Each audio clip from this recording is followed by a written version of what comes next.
Ven, sé mi seguidor. Esta invitación no solamente fue para cierto hombre, sino también esa invitación está también para nosotros. Examinemos el ejemplo de un hombre que recibió esta invitación y la recibió en persona, hace casi 2000 años. Se trataba de una figura muy respetada que poseía 3 bienes envidiables. Tenía juventud, dinero y poder. La Biblia indica que era joven, muy rico y un gobernante. Pero se destacaba por algo más importante. Había oído hablar de Jesús.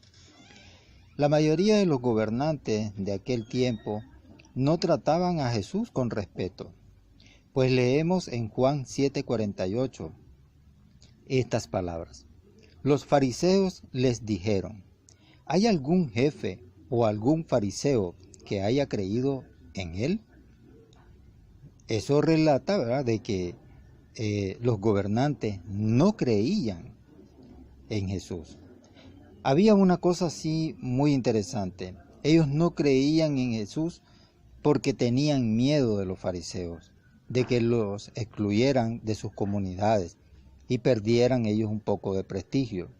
Por eso los gobernantes no creían mucho en Jesús. Algunos sí creían, pero tenían miedo de que los fariseos se dieran cuenta. Bueno, pero aquel joven actuó muy diferente. Imagínense esto. Dice que corrió ante Jesús y se postró de rodillas delante de él. ¡Qué hermoso! Corrió ante Jesús. Vean qué hermoso. Y se postró de rodillas delante de él. De una manera humilde. Ahí estaba siendo humilde y le estaba dando a Jesús el mérito que se merecía.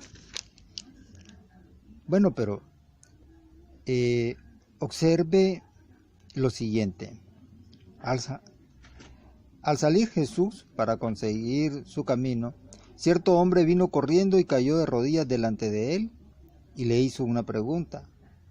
Buen maestro, ¿qué tengo que hacer para heredar vida eterna? Observe cuánto interés tenía en hablar con Cristo. Llegó al punto de correr hacia él, como habría hecho alguien de las clases sociales más bajas que corrían detrás de él. Por si fuera poco, se arrodilló respetuosamente. Es evidente que en buena medida era humilde y comprendía que debía satisfacer su necesidad. Jesús valoraba mucho esas cualidades. Por eso no resulta extraño su reacción, y vean lo interesante. Dice, mirándolo Jesús sintió amor por él. Jesús indicó que ya le había dado toda información sobre esa cuestión fundamental, a saber, lo que debemos hacer para obtener la vida eterna. Para ello, citó de las Escrituras. Cristo cita las Escrituras y lo que lo lleva a que el hombre afirmara que él estaba cumpliendo fielmente la ley. Pero Jesús, dotado de una extraordinaria capacidad para percatarse de las cosas, vio cuál era el verdadero problema que aquel gobernante tenía. Dice la lectura, vamos a leer un poco la lectura. Jesús le dijo, ¿por qué me llamas bueno? Nadie es bueno, solo Dios.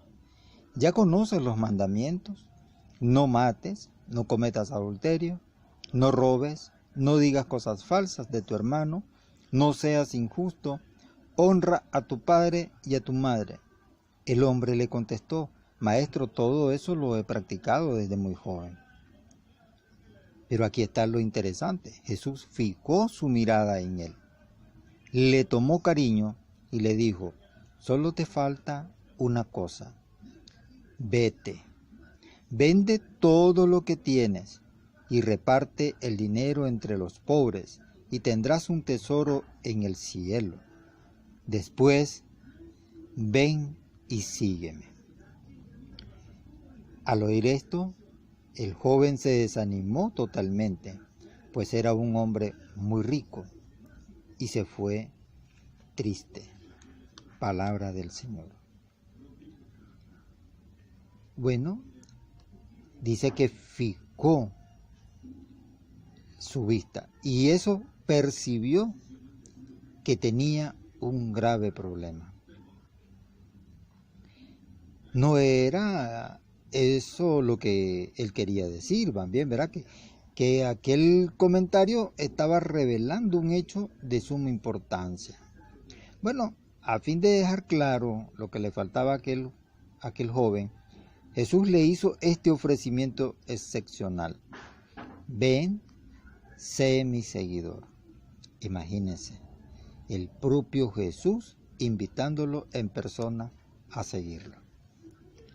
Además, le prometía una recompensa que él jamás hubiera podido soñar. Tendrás tesoro en el cielo, le dice. ¿Aceptó de inmediato esa gloriosa invitación este hombre adinerado, gobernante? No. El relato aclara que más bien se entristeció por el dicho y se fue contristado porque tenía muchas posesiones y prestigio. Por lo tanto, la respuesta inesperada de Jesús sacó a la luz el problema que había en el corazón de aquel hombre. Sentía excesivo apego por sus posesiones y seguramente por la autoridad y el prestigio que le proporcionaba. Pero por desgracia, amaba más todo aquello que a Cristo.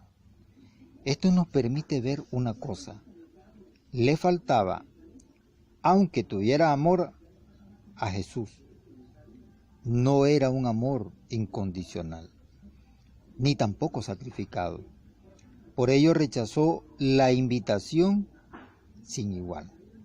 Ahora bien, ¿qué tiene que ver todo esto con nosotros? Habemos muchos hermanos, pero muchos hermanos, que nos apegamos más a las posesiones materiales. Es cierto que en este camino espiritual que nos conduce Cristo, no es que no tengamos posesiones para sobrevivir y mantenernos en nuestra vida cotidiana, el alimento diario, lo que necesitamos para vestirnos, calzarnos, para educar a nuestros hijos, para vivir una vida más cómoda.